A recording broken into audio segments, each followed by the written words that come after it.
یک از دوستا بر ما کامنت داده گفته که در والوادی گیر 1 تا 5 بر ما شمار کو. او برادر گیر 1 تا 5 بر تو شمار کردن نمیتونم در جی والوادی است و خلاص کوتاه برات بگویم که مغز گیربکس اتوماتیک است در می والوادی است. والوادی مسیر اویل کنترل میکنه و گیرا رو چنج میکنه توسط کنترل فشار توسط موتورها و سولنویدا.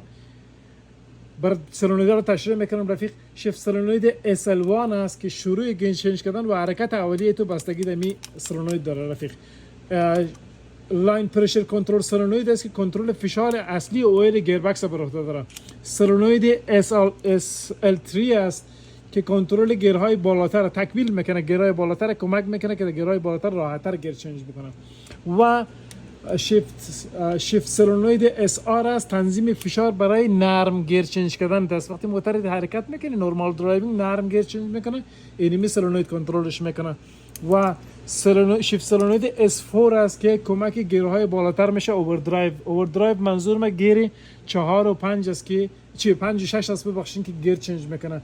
و شیفت سولنوید SL2 است که گیر بالاتر چنج میکنه همراه SL1 همزمان کار میکنه. و شیفت سولنوید DSL است که وقتی که موتور تا لغت میکنه یک دفعه گیر کم میکنه، اینمی سولنوید کمک میکنه که یک گیر کم بکنه و موتور تو گیربکس تو قدرت خوب داشته باشه. یا به اصطلاح عامیانه که اکسلراتور که لغت میکنی اینمی سولنوید بسیار کمک میکنه برادر. و رفیقا اینمی معلوماتی است که ما دارم از این گیربکس. ما بالای گیربکس ها کار میکنیم. این گیربکس کو جور است نمیخوایم رو باز بکنم چون نیاز نیست که رو باز بکنم. و گیربکس ها که خراب بود براتون باز میکنم، تشریح میکنم کلش تا شما سرتون باز شوه. و کسایی که در این بخش کار میکنن همراهشون همکاری میکنیم.